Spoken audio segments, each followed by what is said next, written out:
Hello everyone, welcome to Grammarise. अब हम आते हैं अपने अगले लेक्चर में, जहाँ पर हम पढ़ेंगे।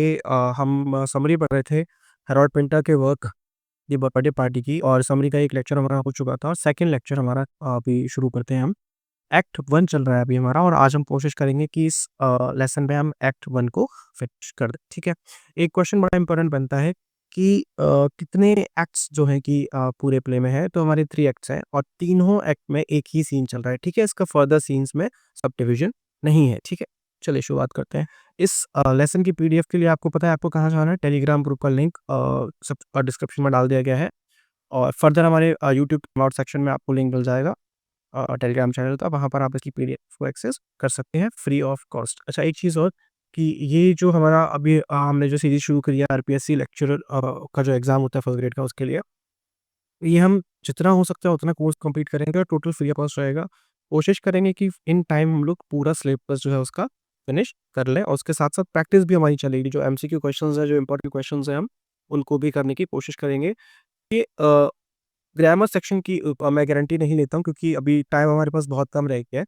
लेकिन लिटरेचर सेक्शन जो है, जो कि बहुत इम्पोर्टेंट सेक्शन है हमारा, जहाँ से कि बहुत सारे क्वेश्चंस हमारे आते हैं, है ना? एक मेजर पोर्शन कवर करता है, वो हम कंप्लीट करने की पूरी कोशिश करेंगे। उसके साथ में हमारे जो कुछ ऐसे टॉपिक्स हैं, जैसे कि लिंग्विस्टिक्स का है, क्रियोल और पिडगिन वाला जो सेक्शन है वो है, या फिर हमारा जो फोनेटिक्स वाला जो सेक्शन आता है, जिसमें बच्चों को अक्सर प्रॉब्लम होती है। ठीक है? तो वो सेक्शन कवर करके चलेंगे। ग्रामर आई होप कि मास्टर्स के लेवल तक हम सबने पढ़ रखा होता है किसी न किसी कॉम्पिटिशन की तैयारी करते वक़्त, या फिर हम लोग ने स्कूल में भी पढ़ा होता है, तो ग्रामर में इतनी खास प्रॉब्लम होती नहीं है, है ना? तो जो प्रॉब्लमेटिक सेक्शंस हैं आप सभी के लिए, उसको हम पहले कवर करते हुए चलेंगे। इसके अलावा भी अगर आपको कुछ लगता है कि कोई सेक्शंस ऐसे हैं जिसे आप समझना चाह रहे हैं, कोई टॉपिक ऐसा है, तो आप हमें बिल्कुल कमेंट सेक्शन में बता सकते हैं, या फिर पर्सनली टेलीग्राम पे आप मुझे इन्फॉर्म कर सकते हैं। और अगर हमें लगता है कि मुझे टॉपिक हमें पढ़ाना चाहिए, तो हम उसको डेफिनिटली कवर करेंगे। चलिए शुरू करते हैं आज का lesson. Stanley's account of his past experiences as pianist। हम जो अभी कहानी बता रहा था, एक्सपीरियंस कैसे रहा है एज़ अ पियानिस्ट। मैकडॉ informed Stanley that 2 visitors are expected to come to this boarding house. अब मैक जो है वो स्टैनली को बता रही है कि 2 हमारे यहाँ पे विजिटर्स आने वाले हैं। देखिए, यहाँ से ना हमारी स्टोरी शुरू हो जाती है। अब तक तो एक तरह से बैकग्राउंड नहीं चल रहा था, कौन-सा कैरेक्टर क्या है। यहाँ से थोड़ा स्टोरी में ट्विस्ट आने लगता है। 2 जो विज़िटर्स हैं वो कौन है, हमें ही पता है, और इन विज़िटर्स का नाम सुनते ही स्टैनली जो है वो बड़ा ऐसे डर जाता है ना, वो डिस्टर्ब हो जाता है। Stanley asked in the state of surprise who the 2 visitors are and why they want to come to this boarding house. अब वो मैक से पूछ रहा है कि कौन है ये लोग और यहाँ पे क्यों आना चाहते हैं? ऐसा क्या खास है इस बोर्डिंग हाउस में कि वो यहाँ पे आना चाहते हैं? Meg explains them that the two men had met Patty on the beach on the previous night and they had told him that they were looking for some accommodation in this town। अब ये question भी बनता है कि जो paddy है उसको 2 strangers जो मिले थे वो कब मिले थे? तो वो रात के समय पे मिले थे। एक रात के समय पर मिले थे। नाइट टाइम में मिले थे। कहाँ पर मिले थे? सी बीच पर मिले थे। ये भी क्वेश्चन बनता है। ठीक है, कहाँ पर मिले थे? बीच पे। बीच पे क्यों मिले थे? क्योंकि वहाँ पर पैटी क्या करता है? डेक चेयर अटेंडेंट की जॉब करता है। ठीक है, ये भी क्वेश्चन बनता है हमारा। अच्छा, उन्होंने लोगों ने क्या बताया मिलके कि वो कोई अकोमोडेशन ढूँढ रहे हैं। Stanley's curiosity about the 2 expected visitors is aroused and he asked Mac all man who want to come and stay there. अब स्टैनली जो क्यूरियस हो जाता है कि कौन है ये लोग, क्यों आ रहे हैं? यही होता है कॉमेडी ऑफ मैनर्स। इन लोगों के आने से जो स्टैनली है ना, उसको एक तरह की फ़ियरफुल फीलिंग आ रही है ना, उसको डर आ रहा है, उसको टेरर वाली फील आ रही है कि कौन लोग हैं, क्या है? अब हमें स्टैनली का भी बैकग्राउंड नहीं पता है। स्टैनली सेज़ कि वो एक पियानिस्ट है, बट क्या वो सच बोल रहा है? हमें ये चीज़ भी नहीं पता है, ठीक है? तो यहाँ से वो मिस्ट्री का एलिमेंट है ना, जो वो हमारा शुरू हो जाता है।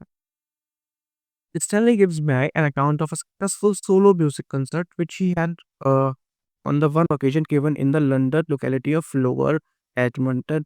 अब ये भी क्वेश्चन आता है कि स्टैनली ने जो मैग को बताया उसके एक म्यूजिकल कंसर्ट के बारे में, वो कहाँ पे हुआ था? तो कहाँ हुआ था? लंदन की एक लोकेलिटी जिसका नाम है लोअर एडमंटन, वहाँ पे हुआ था। अच्छा, अब आप एक चीज़ ये देख के चलिए, कितनी एब्सर्डिटी है, कोई फ्लो नहीं है, है ना? कोई कनेक्शन नहीं है।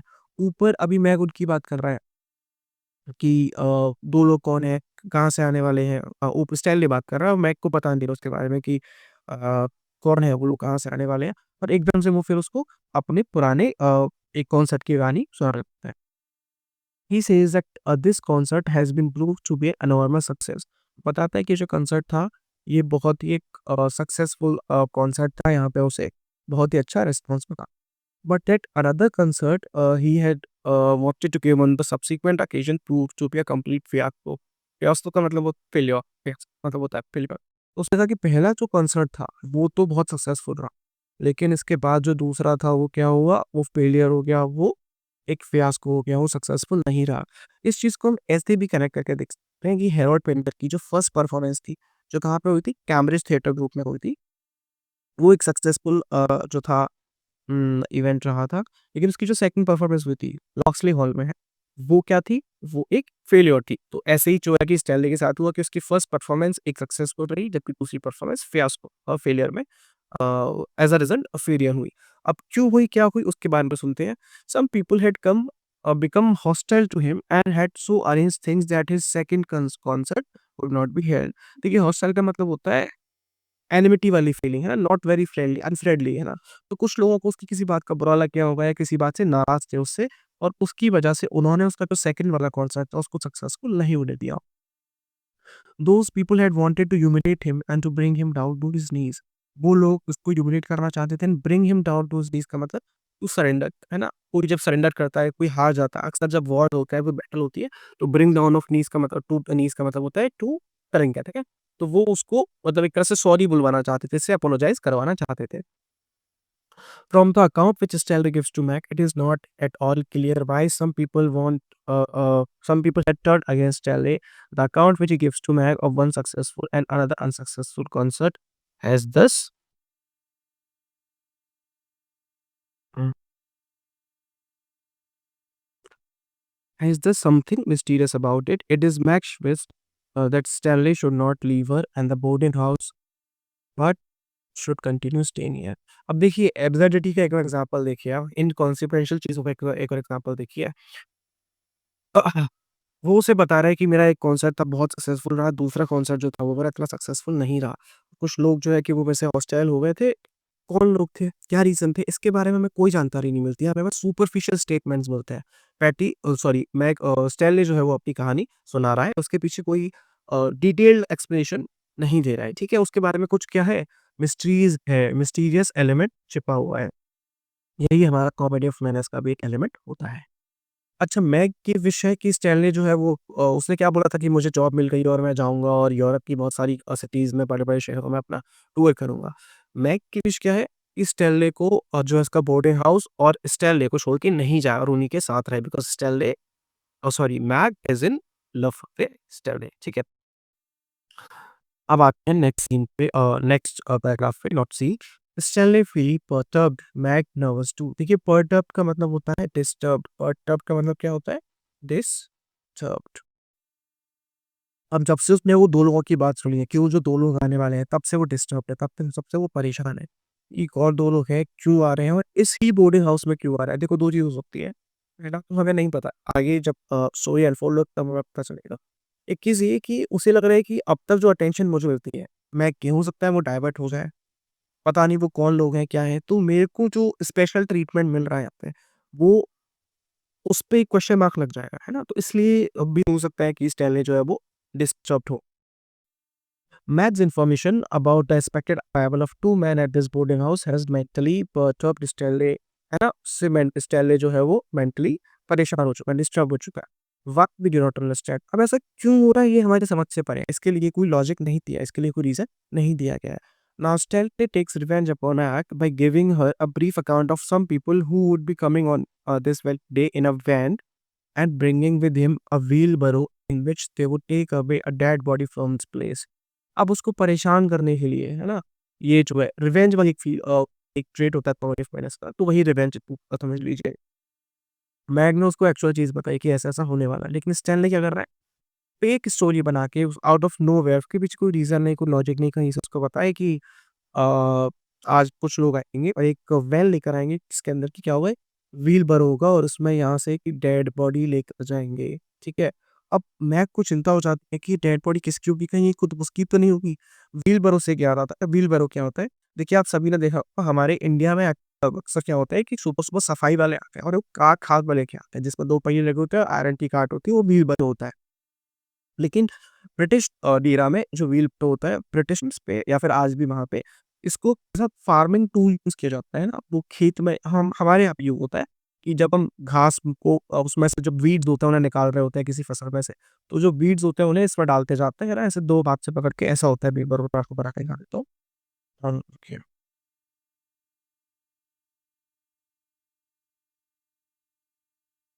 ऐसे एक कार्ड होता है ना? ऐसे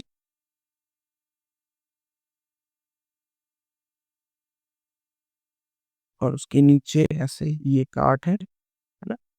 इसके नीचे ऐसे 2 व्हील्स लगे होते हैं, ठीक है? तो ये स्टैनले बोल रहा है कि एक वैन में गीगर बकील डायरेक्ट और उसके अंदर एक डेड बॉडी को लेकर यहाँ से जाएँगे, तो मैग इस बात से हो जाती है परेशान। व्हीलबरो से मुझे याद आता है एक हमारे William Carlos Williams American writer हुए हैं, अमेरिकन पोएट हुए हैं और वो भी जो है कि अवांत-गार्ड पोएट बोल सकते हैं। उनकी पोएम है अ रेड व्हीलबरो, ठीक है? तो if any one of you is interested in reading poems, images poem है और बहुत ही इंटरेस्टिंग पोएम है एंड 16 वर्ड्स की पोएम है, ठीक है? तो इट्स वेरी इंटरेस्टिंग। आगे कभी हम नेट के स्लिप्स पे उसको कवर करेंगे। अगर आप पढ़ना चाहते हैं तो उसको पढ़ सकते हैं if you are interested in poetry. चलिए आगे बढ़ते हैं। तो अब Mac feels very nervous on hearing Stanley's brief account of what, according to information, will happen in the course of day. अब उसको ये जो इन्फॉर्मेशन मिली है मैक को किसने दी है? स्टैनली ने दी है कि 2 लोग आएँगे वैन में और ऐसे-ऐसे डेड बॉडी को ले जाएँगे अपनी गोरवा के। अब मैक उस चीज़ को लेके नर्वस हो रही है कि कहीं ये उसकी डेड बॉडी तो नहीं होगी? कौन लोग आएँगे? क्या आएँगे? Mac feels nervous because it seems to her that people might be bringing a wheelbarrow in order to carry her own dead body away from boarding house. ठीक है? तो यहाँ पे एक एलिमेंट जो है टेरर का, फ़ियर का, वो मैक के अब तक भी ये हो रहा है। आगे देखते हैं। Stanley not character Lulu a young girl. अब थर्ड कैरेक्टर था, थर्ड नहीं हमारा कौन-सा कैरेक्टर ये? देखिए सबसे पहला कैरेक्टर हमारा हो गया मैग, ठीक है? उसके बाद हमारा हो गया पैटी, ठीक है? थर्ड कैरेक्टर हमारा हो गया स्टैनली। फोर्थ एंड फिफ्थ जो लोग आने वाले हैं अभी तक इंट्रोड्यूस नहीं हुए हैं, ठीक है? और ये एक सिक्स्थ कैरेक्टर है लुलू, ठीक है? ये 6 ही कैरेक्टर हैं हमारे। ये 60s में है, पैडी भी 60s में है, स्टैनली 30s में है और लुलू है ये 20s में है और ये अभी 2 कैरेक्टर्स हैं जो अभी इंट्रोड्यूस होंगे। इनका मेंशन पहले हो चुका है लेकिन इंटरव्यू अभी होंगे। Next door neighbour of Meg now comes to see Meg. ये लुलू कौन है? ये उसकी पड़ोसी है मैग की, है ना? Next door this neighbour is a young girl by the name of Lulu. उसका नाम है Lulu and she is very young girl. She is carrying a parcel. उसके हाथ में एक पार्सल है। Meg is going out of the house to do a bit of shopping. Meg जो है इस वक़्त पे मार्केट जा रही है और वो लुलू को बोलती है कि आप जो ये पार्सल है उसको साइड बोर्ड पर रख दो लिविंग रूम के, ठीक है? वो लिविंग रूम का सेटअप है जो सीन है ना? बोर्डिंग हाउस के लिविंग रूम का। तो वहाँ पे एक साइड बोर्ड है, वहाँ पर आप जो है इसको पार्सल को रख दो। साइड बोर्ड मतलब एक कबर्ड टाइप में है ना। When Meg is gone Lulu enters into conversation with Stanley. अब मैग तो शॉपिंग करने चले पे जाती है तो लुलू जो है वो स्टैनली से अपनी बातचीत शुरू करती है और लुलू उसको एक तरह से साथ में घूमने के लिए बोलती है ना उसको उस Lulu is interested to Stanley. Lulu offers to go with Stella around house in order to have a kind of picnic with him. अब वो इंटरेस्टेड है उसमें कि इसको भी उसके लिए रोमांटिक फीलिंग्स डेवलप होती है लुलू को। उसको पूछती है कि मेरे साथ बाहर चलोगे पिकनिक पे? Evidently, Lulu feels attracted by Stanley and would like to strike up a friendship with him, है ना? लुलू जो है इंटरेस्टेड है स्टैनली में उसके साथ सारी दोस्ती एक शुरुआत करना चाहती है। Stanley shows no interest Lulu पर स्टैनली जैसे कि वो मैग में बहुत ज़्यादा इंटरेस्टेड नहीं है, ऐसे ही वो लुलू में कोई इंटरेस्ट नहीं दिखाता है। Where upon Lulu goes away saying that he is a bit of watched out. ठीक है, तो लुलू इस बात से थोड़ा नाराज़ सा होके थोड़ा कि ये कैसा बदतमीज़ इंसान है इसके एक इतनी यंग लेडी जो है एक खूबसूरत लड़की उसको अप्रोच कर दिया आगे से बाहर जाने की और वो कोई ढंग से रिस्पॉन्ड नहीं दे रहा है, रिस्पॉन्ड नहीं कर रहा है। And she calls him a wash out. ये क्वेश्चन भी आता है कि तूने उसको क्या बोला? वॉश आउट का मतलब होता है नालायक या किसी काम का नहीं। अच्छा देखिए बहुत इंटरेस्टिंग चीज़ आती है इसमें से निकल के आप इसको थोड़ा डिकोड करें तो वॉश आउट का मतलब होता है कि रेन से वॉश हो जाना, किसी चीज़ को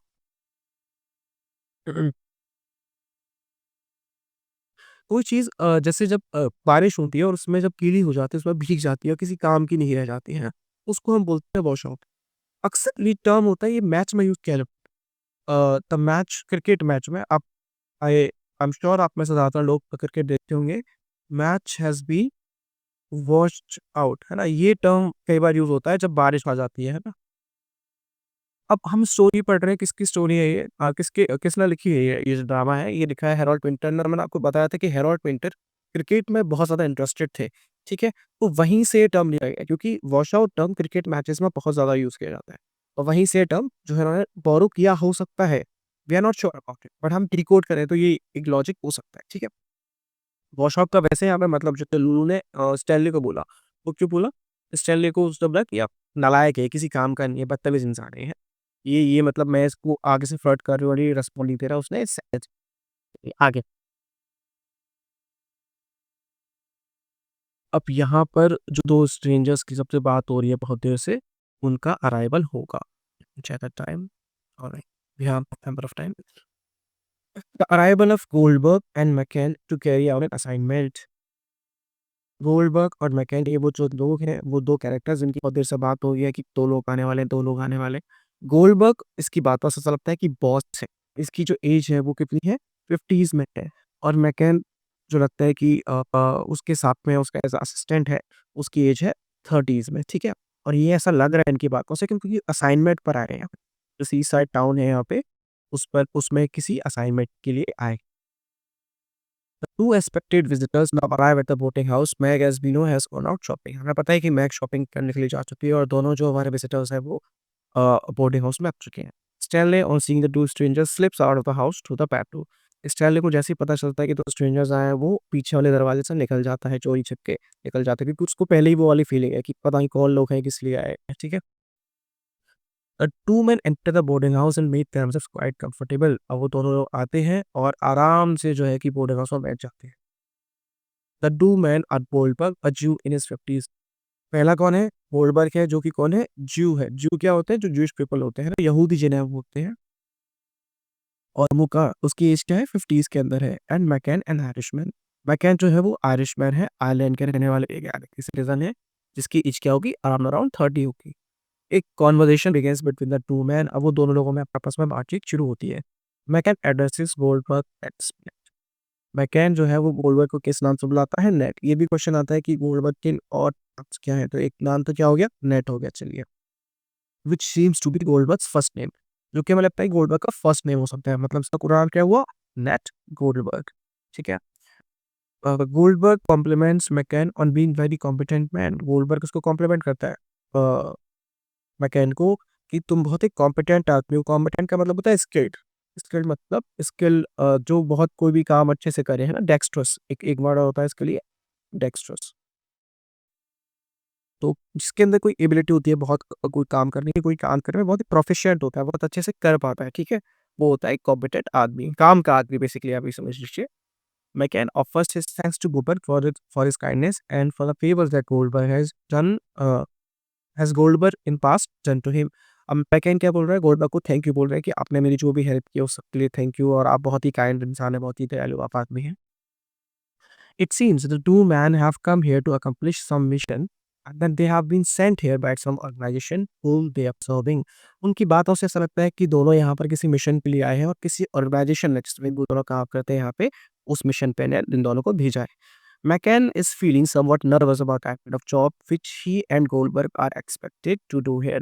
अब मैकेन क्योंकि उसका असिस्टेंट है ना, नया आदमी है, तो वो थोड़ा नर्वस लग रहा है कि ये इस काम पे है, थोड़ा उसे डर लग रहा है, ऐसा लगता है गोल्डबर्ग को, क्या? However, Goldberg tries to soothe McCann's feeling by assuring him that even though the job is to be done may be hazardous, McCann and Goldberg have no reason to fear because they're doing the job would not in any way harm them personally। वो कह रहे हैं कि ठीक है, जो हम यहाँ पे जिस जिन पे आए वो हज़ार्ड सकते हैं, मतलब कि हार्मफुल, हज़ार्डस का मतलब होता है हार्मफुल, ठीक है? ये हार्मफुल हो सकता है, बट पर्सनली हमें इससे कोई नुकसान नहीं हुआ, ठीक है? तो आप तुम चिंता करो, आराम से हम इसको मिशन को कैरी आउट करेंगे, ठीक है?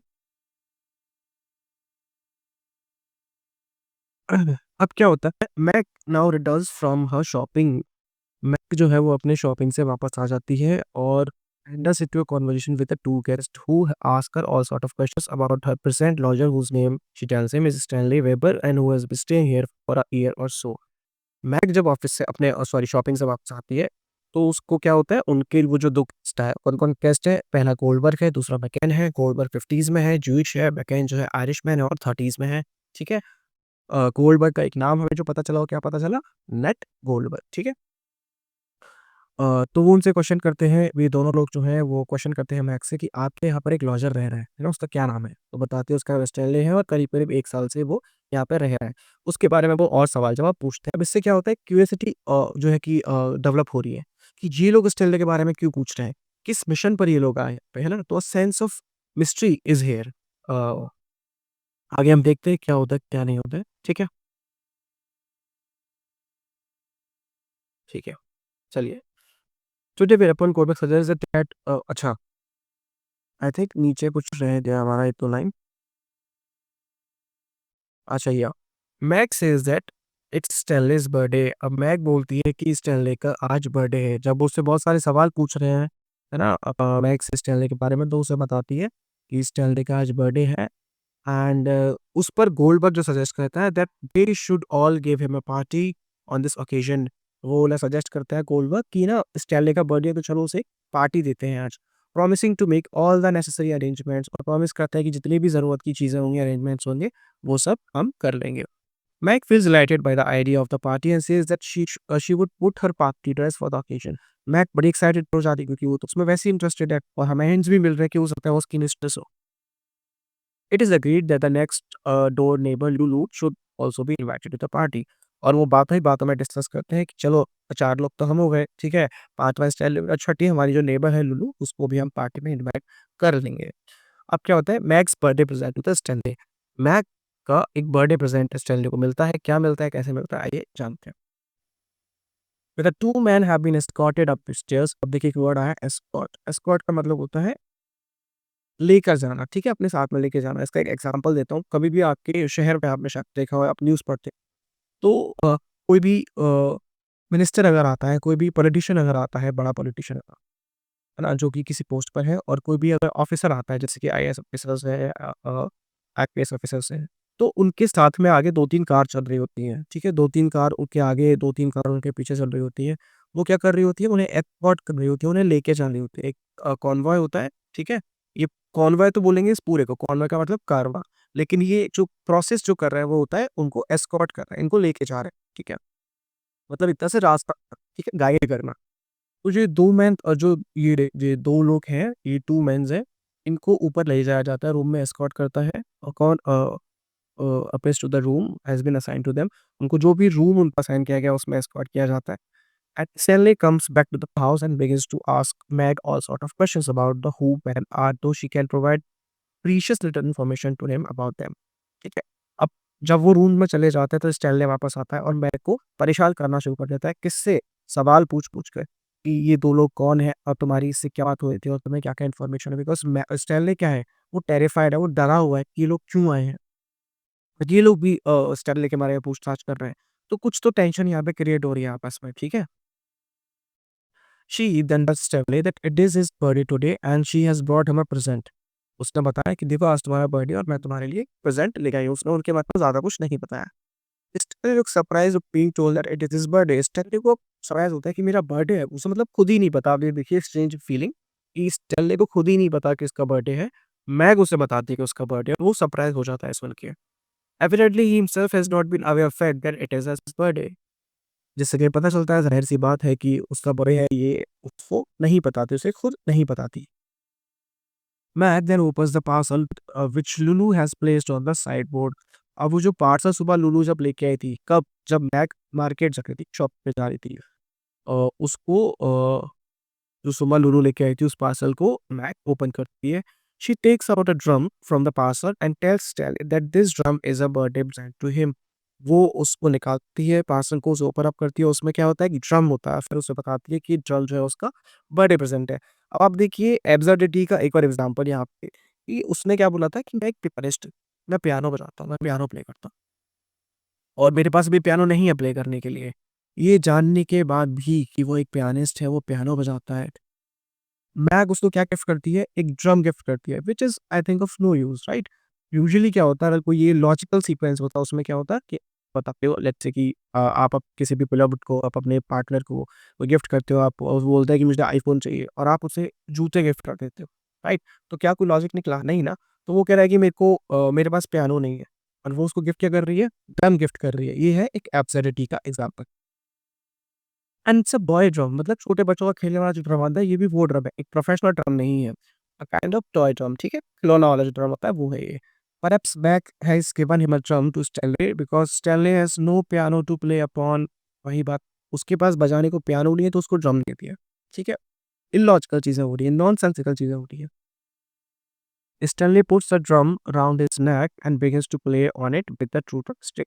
स्टैनली क्या करता है, बच्चों की तरह उस ड्रम को अपने गले में डालता है और उसको बजाना शुरू कर देता है 2 ड्रम स्टिक से। At first Stanley plays on the drum gently in slow rhythm. शुरुआत में तो वो उस ड्रम को बहुत ही धीरे-धीरे है ना रिदम के साथ बजाता है। Then he begins to go around the table, और फिर वो जो टेबल है उसके आस-पास चक्कर लगाना शुरू कर देता है। Playing on the drum in the same regular manner, और ड्रम बजाते-बजाते टेबल के आस-पास चक्कर लगाना शुरू कर देता है। Suddenly however his beating of the drum becomes irregular and loud, और धीरे-धीरे उसकी जो ड्रम बजाने की आवाज़ है, पहले एक रिदम में बजा रहा था, वो रिदम ब्रेक हो जाती है, इर्रेगुलर उसे बजाने लगता है इर्रेगुलर रिदम में, और बहुत तेज़ बजाने लगता है। Then he begins to bang to the drum sticks with great force, और फिर बहुत तेज़-तेज़ वो जो है ड्रम स्टिक्स के ड्रम को बजाने लगता है विदाउट एनी रिदम, बिना किसी रिदम के बहुत ही ज़ोर-ज़ोर से उसको ड्रम को पीटने लगता है। He is now beating the drum in a savage manner as he is under the as if he is under the influence of some evil spirit. और फिर वो उसे इतनी तेज़ बजाने लगता है, ऐसा लगता है कि इसके ऊपर कोई प्रेत आत्मा है, कोई भूत की आत्मा का साया चढ़ गया है। एंड हियर एक्ट 1 एंड्स, और इसी के साथ में कर्टेन गिरता है और एक्ट 1 खत्म हो जाता है। मैं आपको चीज़ बोलूँगा, हम जो पढ़ रहे हैं ना ये ड्रामा है, और आपको बहुत अच्छे से पता होगा कि ड्रामा क्या होता है, कैसे होता है।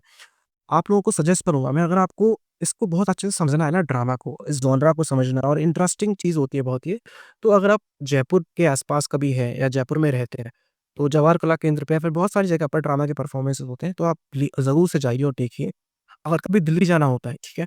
तो वहाँ पे बहुत सारे ऑडिटोरियम्स हैं, श्री राम सेंटर है, मंडी हाउस के आस-पास कमाल ऑडिटोरियम है, बहुत सारे ऑडिटोरियम्स हैं। वहाँ पे ड्रामा के परफॉर्मेंसेज़ होते हैं, आपको बुक माई शो पर टिकट्स मिल जाएँगे, आप वहाँ पे जाइए और देखिए, आप एक्चुअली खुद से जाकर एक्सपीरियंस करिए। जो लोग नहीं जा सकते, उनके लिए मैं जो हमारा टेलीग्राम ग्रुप है, उसमें यूट्यूब पर ये जो हमारा ड्रामा है जो हम पढ़ रहे हैं द बर्थडे पार्टी, इसका लिंक शेयर कर दूँगा, आप उसको ज़रूर से देखिए। उससे में बहुत सारी चीज़ें पता चलती है कि ऑडियंस कहाँ बैठी है, कैसे एक्ट एंट्री कर रहा है, कैसे एक्टर एंट्री बंद हो रही है, एक्ट 1 क्या है, एक्ट 2 क्या है। तो वो सारी चीज़ें ना बहुत ही अच्छे से समझ में आती हैं, it's very interesting. Being a literature student, आप सबको ये चीज़ें एक्सप्लोर करनी चाहिए। This would be my suggestion. Anyways यहाँ पे हमारा एक्ट 1 खत्म होता है और आज का लेसन भी हम यहीं पे खत्म करते हैं। उसके बाद कल हम शुरू करेंगे एक्ट 2। आपको कुछ फीडबैक देना है तो कमेंट में दीजिएगा, और इसकी पीडीएफ आपको पता है कहाँ पे मिलेगी। अगर आपको लेक्चर अच्छा लगा तो आप लाइक करिए और सब्सक्राइब करना मत भूलिए। Thank you very much.